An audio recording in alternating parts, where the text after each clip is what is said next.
अगर आप 9th class के स्टूडेंट हैं तो इस लेक्चर को पूरे को समझें, इंशाल्लाह आपको बहुत ही फ़ायदा होने वाला है। ठीक है, आज का लेक्चर ये मैंने आपके लिए स्पेशल बनाया है कि क्यों बच्चे फेल हो जाते हैं, क्या वजह है मेन उनकी। तो ये मैं लेक्चर जो है ये आपके लिए बनाया है। ठीक है, बिस्मिल्लाहिर्रहमानिर्रहीम। आज हम डिस्कस करने वाले हैं कि 9th क्लास में जो है स्टूडेंट फेल किस तरह होते हैं। सबसे पहले आप सबका जो है हमारे चैनल पर मैथ कोर्ट में वेलकम है। आज हम डिस्कस करेंगे कि मैथ में जो है स्टूडेंट क्यों फेल होते हैं, किस वजह से फेल होते हैं, कौन सी मेन वजह है कि 9th के स्टूडेंट जो है मैथ में फेल हो जाते हैं, उनको किस चीज़ का पता नहीं होता और वो कौन सी गलतियां करते हैं जिसकी वजह से वो फेल हो जाते हैं। तो आज हम डिस्कस करने वाले हैं। सबसे पहले उनकी मेन रीज़न जो होती है वो होती है कि उनको ये नहीं सिखाया जाता कि किसी भी नंबर की पावर 0 हो तो वो क्या होता है। उनको ये नहीं पता होता, मतलब ये नंबर है 1 से 8 तक वो पढ़ के जाते हैं, मतलब 8 क्लास तक वो स्टडी कर जाते हैं। उनको ये नहीं पता होता कि any number raise to power 0, मतलब कि 0 किसी भी नंबर की पावर जो है वो 0 आ जाए तो आंसर क्या होगा, क्या आएगा। तो ये उनको बच्चों को ये नहीं पता होता। तो सबसे पहले यहाँ पे जो है इस नंबर की पावर है x की पावर 0। तो ये हम बताने वाले हैं कि इसकी पावर किसी भी नंबर की पावर 0 आ जाए, मान लीजिए इसकी पावर x की पावर 0 है तो इसका जो आंसर होगा वो हमारे पास होगा 1। ठीक हो गया, ये आंसर इसका होगा 1। और उसके बाद अगर हम देख लें फॉर एग्जांपल 1 लाख है हमारे पास, ठीक है, 1 लाख है, उसकी पावर 0 है, ठीक है, इसकी पावर क्या है 0 है। तो ये किसके इक्वल होगा, ये भी हमारे पास 1 के इक्वल होगा। इसी तरह उसके बाद ये बच्चों को नहीं पता होता कि ये 2 की पावर 3 है, इसको किस तरह सोल्व करेंगे। उसके बाद 2 की पावर 3 फिर उसकी पावर 2, तो ये क्या है, फिर उसके बाद 2 की पावर 3 इंटू की पावर 2, तो ये क्या है। तो सबसे पहले इसको डिस्कस कर लेते हैं। सबसे पहले ये 2 की पावर 3, इसका मतलब है 2 को मल्टीप्लाई करना है 3 टाइम, 2 मल्टीप्लाई 3 टाइम, ये कर दिया। 2 को 2 से मल्टीप्लाई किया तो हमारे पास जो आंसर बनेगा वो बनेगा 4। 4 को 2 से मल्टीप्लाई करेंगे तो हमारे पास बन जाएगा आंसर 8 बन जाएगा। ठीक हो गया, ये इसका आंसर निकल के आ गया 2 की पावर 3 का। उसके बाद इस तरफ चलते हैं, ये क्या चीज़ है, अब ये 2 की पावर 3 है, फिर उसकी पावर ये है 2। अब ये जो है 2 की पावर ओनली 3 है, अब ये 3 जो है इसकी पावर फिर क्या है 2 है। तो ये मतलब ये 2 जो पावर है ये 3 की है ना कि 2 की है। तो यहाँ पे 3 की पावर 2 है। सबसे पहले ये इसको सॉल्व करेंगे तो 3 की पावर 2 ये हमारे पास बन जाएगा, 3 को 2 टाइम मल्टीप्लाई करेंगे तो ये बन जाएगा 9। तो हमारे पास जो आंसर आएगा वो आएगा 9। अब ये हमने इसको जस्ट सॉल्व किया, 3 की पावर 2 को, ये 9 आ गया, अब ये 2 रह गया, तो क्या बन गया हमारे पास रिजल्ट, क्या बन गया 2 की पावर 9, ये बन गया। ठीक हो गया, अब इसको हम सोल्व करेंगे तो इसको हम जो है 2 की पावर मतलब 2 मल्टीप्लाई 2 इस तरह सोल्व करते जाएंगे तो हमारे पास जो आंसर गिवन बन जाएगा वो बन जाएगा 512, मतलब 512 बन जाएगा। ठीक हो गया, ये इसका आंसर बन जाएगा। उसके बाद हम बात कर लेते हैं, हमारे पास जो है ये 2 की पावर 3 है, फिर इंटू है और उसकी पावर है 2। तो इसको किस तरह डिस्कस करेंगे। सबसे पहले हमारे पास जो है अगर हम देखें ये 2 है, इसकी पावर है 3, ये एक इंटू में है, ब्रैकेट्स के अंदर है, फिर उस सारे की पावर भी क्या है 2 है।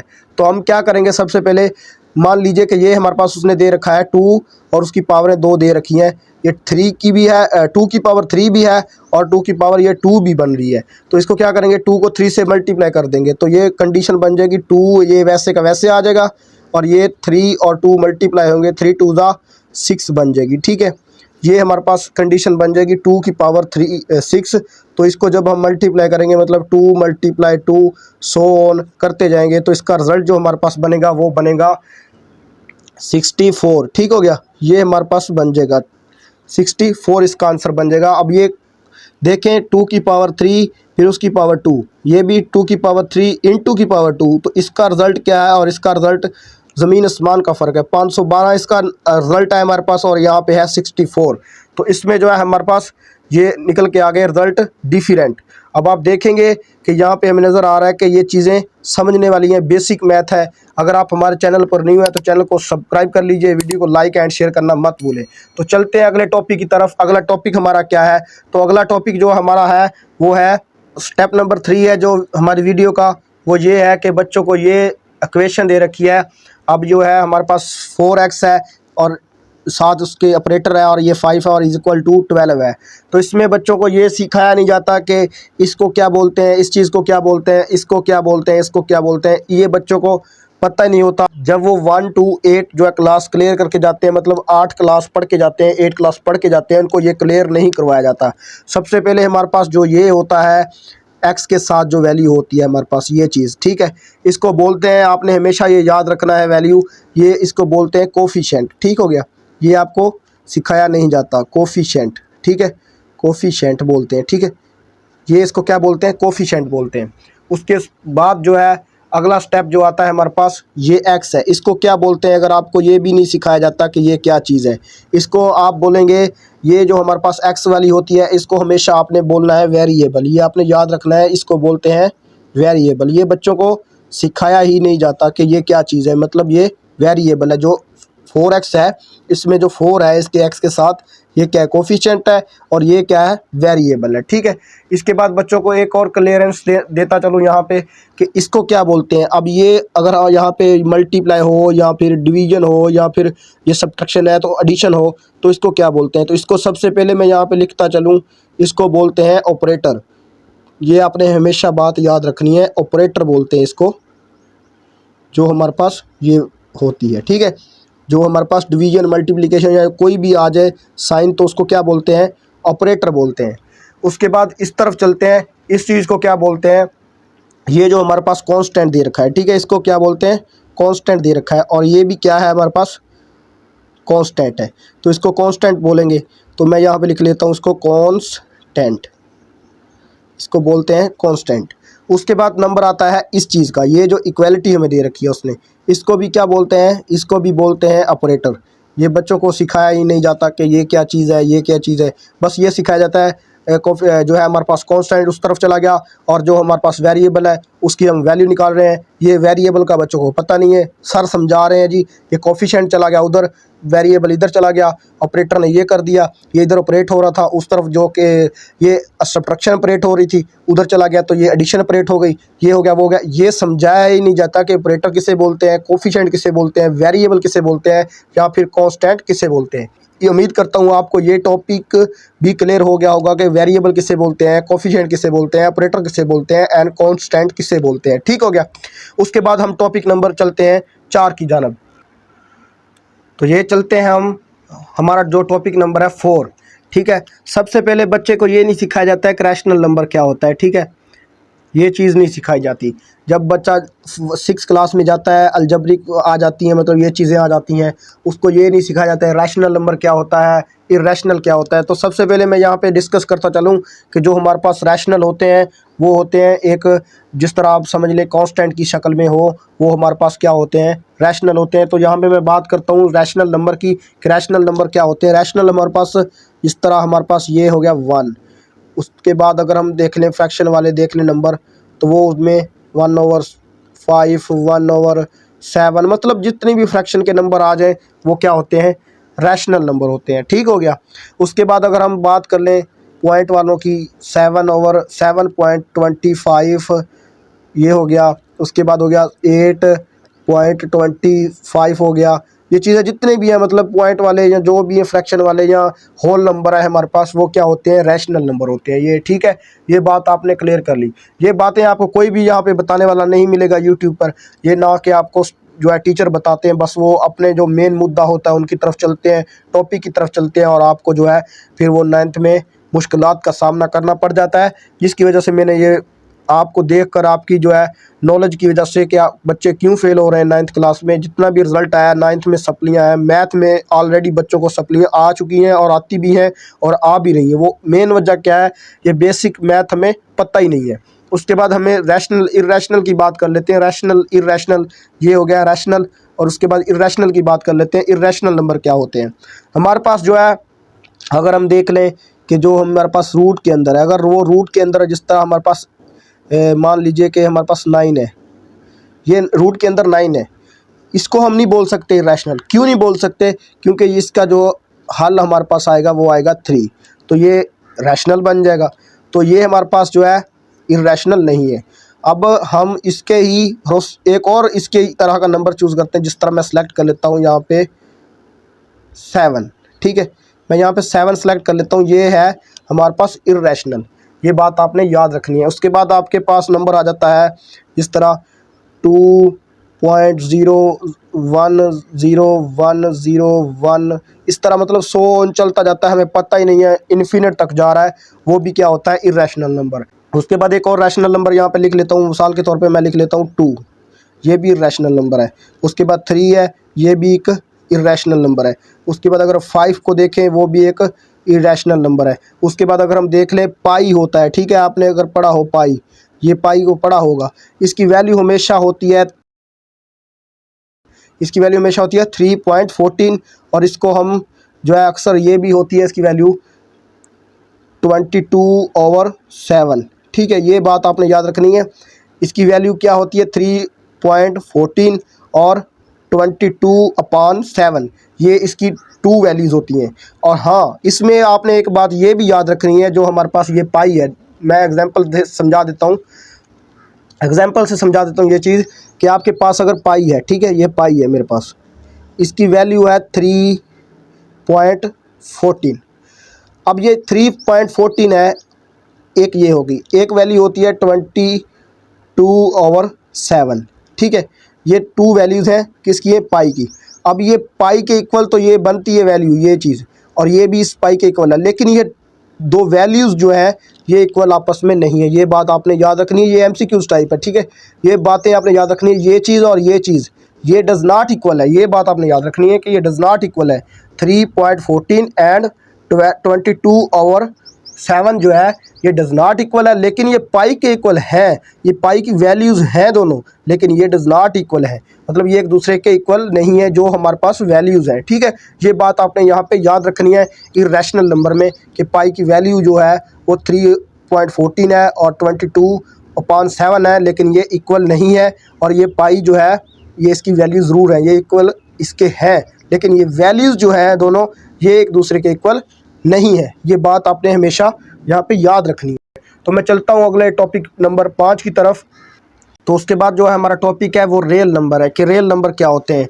आपने हमेशा ये बात याद रखनी है, हमारे पास जितने भी पॉजिटिव इंटीजर होते हैं, पॉजिटिव इंटीजर, ठीक है, पॉजिटिव इंटीजर जितने भी होते हैं, तो वो जो होते हैं उन सब को जो हम बोलते हैं वो रियल नंबर होते हैं। जिस तरह फॉर एग्जांपल 1 हो गया, 2 हो गया, 3 हो गया, 4 हो गया और 5 हो गया, सो ऑन चलते जाते हैं। ये जितने भी पॉजिटिव इंटीजर हैं इनको हम क्या बोलते हैं, ये हमारे पास पॉजिटिव इंटीजर होते हैं। उसके बाद नेगेटिव इंटीजर की बात कर लेते हैं। नेगेटिव इंटीजर ये भी जितने हमारे पास होते हैं, तो ये भी हमारे पास सारे जो होते हैं -1, -2 और सो ऑन चलते जाते हैं, ये भी, तो ये भी हमारे पास क्या होते हैं, ये भी हमारे पास रियल नंबर होते हैं। ठीक है, ये बात आपने यहाँ पे याद रखनी है कि रियल नंबर क्या चीज़ है।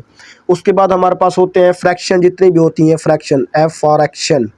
ठीक है, ये आपने याद रखना है, 1/2, 1/3, 1/5, जितनी भी हमारे पास फ्रैक्शन है सो ऑन, वो क्या होती हैं, वो रियल नंबर होती हैं। ये आपने याद रखना है। पॉजिटिव इंटीजर मतलब 1, 2, 0 जितने भी हैं वो पॉजिटिव इंटीजर हैं। ठीक है, उसके बाद हमारे पास है फ्रैक्शन है, वो भी सारी क्या है, हमारे पास रियल नंबर है। ठीक है, उसके बाद हमारे पास आ जाता है नेचुरल नंबर है, जितने भी हमारे पास नेचुरल कुदरती दात हैं, और इरेशनल नंबर। यहाँ पे एक बात और कर दूं, इरेशनल जितने भी नंबर है हमारे पास इरेशनल, के बाद हमारे पास जितने भी इरेशनल नंबर हैं ये क्या होते हैं, ये भी हमारे पास जो है सारे, मतलब इरेशनल की हमने बात की, यहाँ पे 3 है पावर में, 2 है रूट में, 3 है रूट में, 2 है रूट में, उसके बाद पाई है, और उसके बाद 29 जो है ख़ास तौर पे ये चीज़ें, और उसके बाद हमारे पास 2 की पावर 7 सो चलती जाती हैं, 2 की पावर हमारे पास यहाँ पे 2 की पावर 9 सो चलती जाती है। इस तरह की चीज़ें जितनी में रैशनल ये हमारे पास होते हैं रियल नंबर, ये बात आपने हमेशा याद रखनी है। तो उसके बाद हम चलते हैं, और टॉपिक है हमारा अलजब्रिक का टॉपिक है, उसकी तरफ चलते हैं। टॉपिक नंबर 6 की जानब चलते हैं। यहाँ पे अगर हमारे पास हो a + b का स्केयर, तो ये किसके इक्वल होता है, a b का स्केयर। उसके बाद a3 + b3 ये किसके इक्वल होता है। उसके बाद हमारे पास होता है a3 - b3 किसके इक्वल होता है। तो ये चीज़ें आपने याद कर लेनी है, ये बेसिक फार्मूले हैं। ये 1 to जो 12 तक क्लास है, 6 to 12 है, उसमें ये इस्तेमाल होते रहते हैं। बार बार क्वेश्चन में जो इस फार्मूले की हमें ज़रूरत पड़ती रहती है। सबसे पहले हमारे पास यहाँ पे अगर हम देखें, डिस्कस कर लेते हैं इस चीज़ को कि ये किसके इक्वल होती है। ये हमारे पास है सबसे पहले, अगर आप यहाँ पे देखें a प्लस बी का स्क्वायर, इसको मैं डिस्कस कर लेता हूँ। यहाँ पे a का स्क्वायर प्लस b का स्क्वायर, फिर ये इन दोनों को मल्टीप्लाई करना है इससे, तो प्लस 2ab। ये बहुत ही आसान फार्मूले हैं, ये आपने याद रख लेने हैं, ठीक है। ये चीज़ें याद करने वाली, जब आप 6th क्लास में जाते हैं तो इनको आप अच्छे से माइंड में बैठा लिया करें, ठीक है। उसके बाद इस तरफ आते हैं तो ये हमारे पास होता है a स्क्वायर, फिर उसके बाद हमारे पास ये होता है plus B square minus 2ab, ठीक है। ये भी आपने याद रखना है, इसको भी आपने याद रखना है कि अगर माइनस आ जाए तो यहाँ पे प्लस आएगा और ये माइनस 2ab हो जाएगा, मतलब a square minus plus B square minus 2ab, तो ये आ जाएगा इस तरह। उसके बाद इस तरफ आते हैं a3 प्लस b3, तो ये किसके इक्वल होता है, ये आपने हमेशा याद रखना है, इसको भी आपने माइंड में रख लेना है।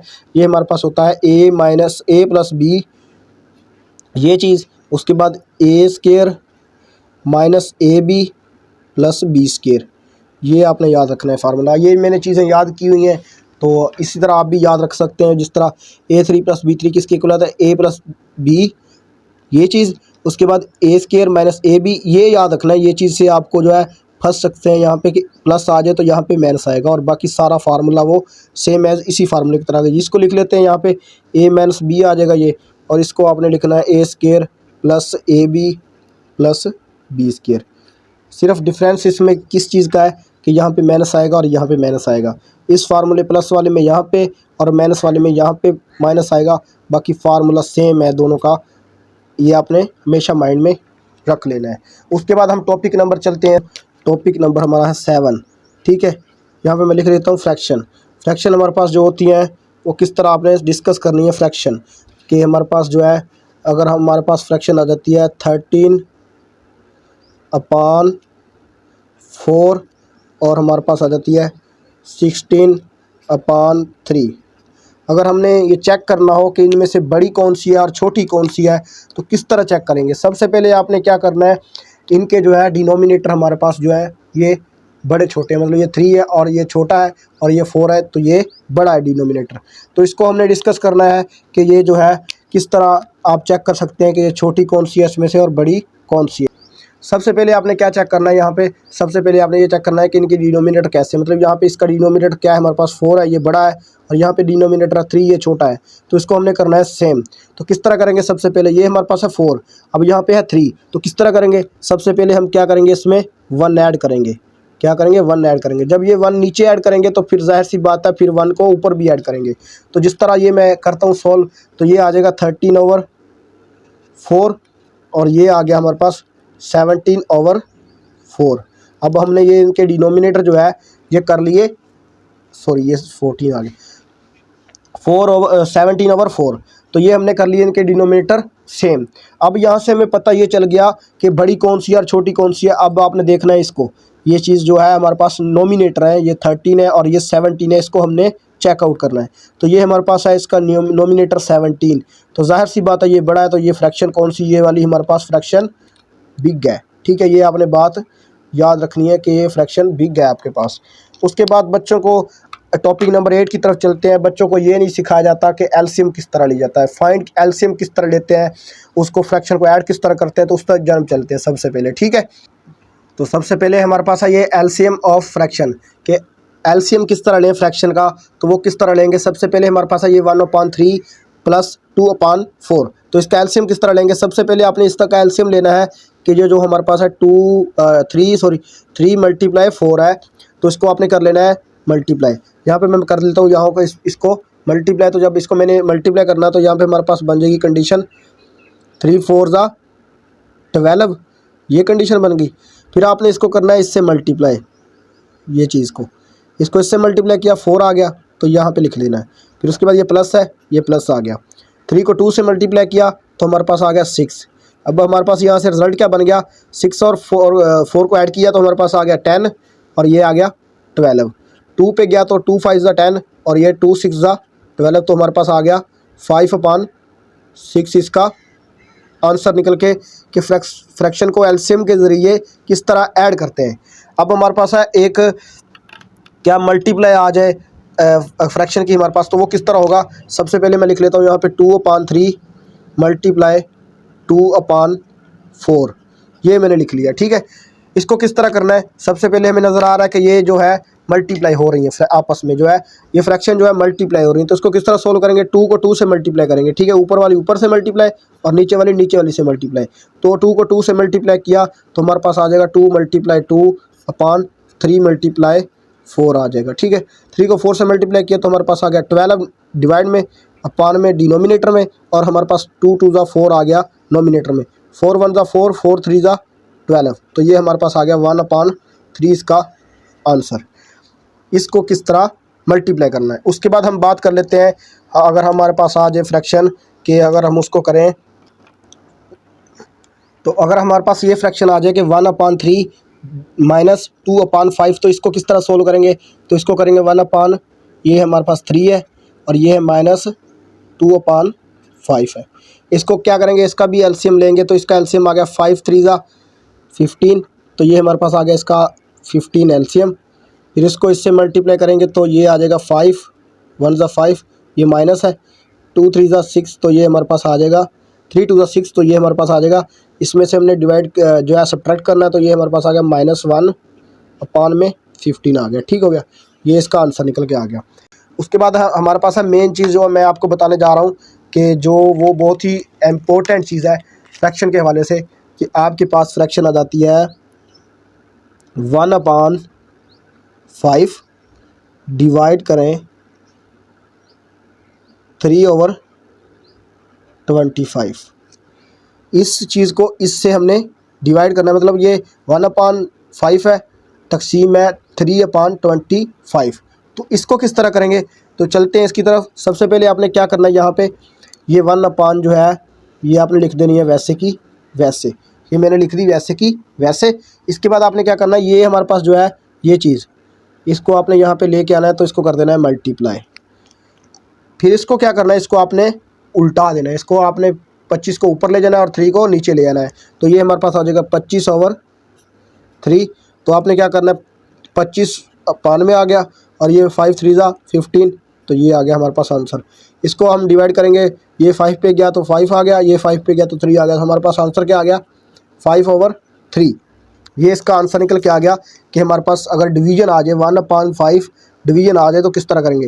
ये फर्स्ट वाली वैसे की वैसे, इसको चेंज करेंगे मल्टीप्लाई में, तो ये उल्टा देंगे, मतलब 25 ऊपर और 3 नीचे आ जाएगा। तो फिर उसको ऊपर मल्टीप्लाई करेंगे इसकी तरह, ये जो हमने मल्टीप्लाई किया तो नीचे वाली से मल्टीप्लाई होगी, तो ये आंसर बनेगा। इसको कट आउट किया तो ये 5/3 हमारे पास आंसर आ गया। ठीक हो गया, ये बात कर। उसके बाद हमारा है टॉपिक नंबर 8, इसकी तरफ चलते हैं। सबसे पहले हमारे पास है ये a⁴n इन मल्टीप्लाई हो रहा है a⁴m, तो ये किसके इक्वल होता है, ये भी बच्चों को नहीं सिखाया जाता कि ये किस तरह है। तो ये हमारे पास है बेस सेम, तो और हो रही है ये मल्टीप्लाई, ये बेस है, ये बेस है। ठीक है, ये आपने बात याद रखनी है। और ये हमारे पास है पावर, ठीक है, जिसको एक्सपोनेंट भी बोलते हैं। तो ये हमारे पास है ए बेस, तो बेस अगर हमारे पास सेम है तो मल्टीप्लाई हो रही है, तो पावरें क्या होंगी, ऐड होंगी। ए बेस है तो पावरें क्या होंगी हमारे पास, m + n, ये कंडीशन बन जाएगी इसकी, ये इसके इक्वल होता है। उसके बाद हमारे पास है बेस इक्वल हो अगर, और सेम है तो इक्वल है, तो वो क्या होंगी, पावरें इक्वल होंगी। मतलब हमारे पास m इक्वल होगा n के, ये बात आपने याद रखनी है। a⁴n = a⁴m हो, बेस सेम है और इक्वल है, तो वो क्या होगा, n = m होगा। इस तरह एग्जांपल के दे के समझा देता हूँ। जहाँ पे हमारे पास 2 की पावर 2x है और 2 की पावर 3 है, ये चीज़ है। तो इसको किस तरह सॉल्व करेंगे, ये 2 है तो ये हमारे पास इक्वल में है, 2 बेस इक्वल है इस तरह, तो हमारे पास ये चीज़ इक्वल होगी किसके, 2x इक्वल होगा 3 के। तो यहाँ से हमारे पास x = 3/2 आ जाएगा। ठीक हो गया, ये बात। उसके बाद ये a⁴n ये है माइनस में, तो इसको किस तरह करेंगे, ये हमारे पास होगा 1/n को नीचे ले आएंगे तो पावर क्या होगी, a⁴n पॉजिटिव बन जाएगी, ये इसके इक्वल है। उसके बाद a⁴m डिवाइड n है, तो ये किस तरह होगी, ये a⁴m, इसको माइनस कर देंगे a⁴n, तो ये इस चीज़ के इक्वल बन जाएगी a⁴m/n, ये इसके इक्वल हो जाएगी। उसके बाद हमारे पास है टॉपिक नंबर 9, तो उसकी तरफ चलते हैं। तो ये हमारा है टॉपिक नंबर 9 फैक्टराइजेशन किस तरह मालूम की जाती है। क्या आप बच्चों को ये नहीं सिखाया जाता कि फैक्टराइजेशन किस तरह करते हैं। सबसे पहले आपने क्या करना है, ये हमारे पास होता है कांस्टेंट, इसको आपने क्या करना है, एक्स के साथ जो हमारे पास है कोफिशिएंट उसके साथ हमने मल्टीप्लाई करना है कांस्टेंट को। ठीक है, ये कांस्टेंट है, इसको एक्स के साथ जो हमारे पास कोफिशिएंट है, ये एक्स हमारे पास है वेरिएबल, तो एक्स के साथ जो कोफिशिएंट है उसको हमने मल्टीप्लाई करना है इस 15 कांस्टेंट से। तो हमारे पास यहाँ पे है 1, तो 1 को 15 से मल्टीप्लाई करेंगे तो ये हमारे पास आ जाएगा 15। अब 15 के हमने ऐसे पार्ट बनाने हैं कि अगर हम उनको ऐड करें या सब्ट्रैक्ट करें तो 8 आए और उनको मल्टीप्लाई करें तो 15 आए। किस तरह करेंगे, सबसे पहले आपने इसको कर लेना है तोड़ कर लेना है इसका प्राइम फैक्टराइजेशन से। 3 पे गया तो ये आ गया 5। अब 5 को 3 से मल्टीप्लाई करें तो हमारे पास आता है 15। अगर हम इनको ऐड कर दें तो 8 आता है, 5 और 3 को ऐड कर दें तो ये 8 आता है। तो इसको हमने इस तरह लिखना है। तो यहाँ से हमारे पास ये बन जाएगी कंडीशन x की 3 2 और ये माइनस में, तो ये 5 जोड़े जो है माइनस में आ जाएंगे, 5x minus 3x plus 15 is equal to 0। यहाँ से हमारे पास एक पेयर ये, एक पेयर ये, इस पेयर में से हमारे पास कॉमन क्या आ रहा है x, तो यहाँ से हमारे पास आ गया x माइनस 5। यहाँ से हमारे पास 3 कॉमन आ रहा है तो x बच गया, प्लस माइनस माइनस, और ये 5 को 15 को 3 पे डिवाइड किया तो ये आ गया 5 इज इक्वल टू 0। अब आपने ये बात याद रखनी है फैक्टराइजेशन करते हुए कि जो हमारे पास पेयर आएगा ये चीज़ सेम आए तो आपकी फैक्टराइजेशन परफेक्ट होगी। ठीक है, तो यहाँ से हमारे पास ये सेम है तो इसको मैं लिख लेता हूँ यहाँ पे x माइनस 5 ये आ गया, x माइनस 3 आ गया। एक बार लिख लिया इस चीज़ को, तो ये आ गया x की वैल्यू यहाँ से आ गई x minus 5 is equal to 0, x is equal to 5 आ गया, x minus 3 is equal to 0, तो ये हमारे पास आ गया x इज इक्वल टू 3 आ गया। अब ये सोल्यूशन सेट हमारे पास क्या बन गया, ये हमारे पास आ गया 5 और 3, ये हमने फैक्टराइजेशन कर दी। तो इसके बाद हमारे पास ये टॉपिक है लास्ट और 10 नंबर है ये टॉपिक, तो इसको डिस्कस कर लेते हैं। सबसे पहले बच्चों को ये नहीं पता होता, जिस वजह से ये बच्चे फेल हो जाते हैं अक्सर, कि माइनस है ये और ये है हमारे पास यहाँ पे प्लस, तो ये किस तरह ऐड होंगे, मल्टीप्लाई होंगे, 1 मल्टीप्लाई 1 ये तो 1 होता है। ठीक हो गया, अब बात आती है प्लस की और माइनस की। प्लस माइनस माइनस ये आपने याद रखना है, प्लस माइनस माइनस होता है, तो ये -1 के इक्वल है। उसके बाद यहाँ से 2 2 ज़ा 4 तो बच्चे कर लेते हैं, लेकिन उसको ये नहीं पता चलता कि ये माइनस और ये माइनस मल्टीप्लाई होके क्या बनेंगे। तो ये माइनस मल्टीप्लाई 1 मल्टीप्लाई मतलब -1 मल्टीप्लाई, तो ये हमारे पास होता है माइनस माइनस प्लस 1, तो ये हमारे पास यहाँ से आ गया इसके साथ प्लस ये चीज़। इसके बाद आपको बच्चों को ये नहीं पता होता ये किस रूल के तहत हल होगा, तो ये हमारे पास होता है बोर्ड मास रूल। बोर्ड मास रूल आपने पढ़ा हो, ठीक है। ये बोर्ड मास रूल का मतलब होता है बोर्ड वन ब्रैकेट नहीं है यहाँ पे, उसके बाद ऑफ मतलब कि बोर्ड मास है, ब्रैकेट ऑफ ब्रैकेट भी नहीं है, उसके बाद डिवीजन भी नहीं है, उसके बाद मल्टीप्लिकेशन भी यहाँ पे नहीं है, उसके बाद एडिशन है, तो एडिशन ये चीज़ हो रही है, तो इसको करेंगे तो ये हमारे पास है -5 और +4, -5 और +4, तो ये हमारे पास है -1 के इक्वल, और यहाँ से आ गया -1 और ये -3, तो -3 -1 ये किसके इक्वल है, जिस तरह ये हमने किया -3 -1, तो ये ऐड होंगे, -1 प्लस ऐड होंगे, तो ये आ जाएगा -4, तो यहाँ से हमारे पास आंसर निकल के आ जाएगा -4 ये चीज़। इसके बाद आपके पास ये चीज़ आती है, इसको भी बोर्ड मास के रूल के तहत सोल्व करेंगे। सबसे पहले अगर आपने देखा हो ये हमारे पास है डिवीजन, तो यहाँ पे हमारे पास फर्स्ट नंबर आता है डिवीजन करेंगे। डिवीजन में हमारे पास क्या चीज़ है, ये 5/5 है, तो ये हमारे पास होता है किसके इक्वल, 1 के इक्वल। उसके बाद प्लस है 4 × 4, उसके बाद क्या है हमारे पास मल्टीप्लिकेशन में ये मल्टीप्लिकेशन है, इसको सोल्व करेंगे तो ये हमारे पास आ गया 16। उसके बाद आ गया हमारे पास डिवीजन जो है एडिशन कहाँ पे है, ये एडिशन है। अब एडिशन करेंगे तो ये आ जाएगा 17 इसका आंसर।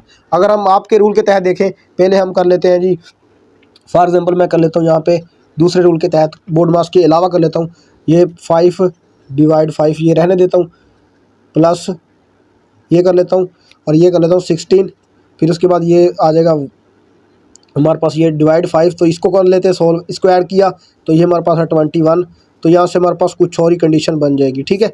तो ये था आज का हमारा टॉपिक। तो अगर उम्मीद करता हूँ आपको हमारी जो है वीडियो अच्छी लगी, जितने भी मैंने टॉपिक समझाए हैं यहाँ पे कि बच्चे मैथ में क्यों फेल होते हैं, किस वजह से होते हैं, तो उम्मीद करता हूँ आपको ये टॉपिक मेरे पसंद आए होंगे। अगर आपको हमारी वीडियो अच्छी लगी, वीडियो को लाइक कर दें, चैनल को सब्सक्राइब कर दें। तो आपको मिलते हैं एक और टॉपिक के साथ, एक और वीडियो के साथ मिलते हैं, तो तब तक के लिए इजाज़त, अल्लाह हाफिज़, ठीक है।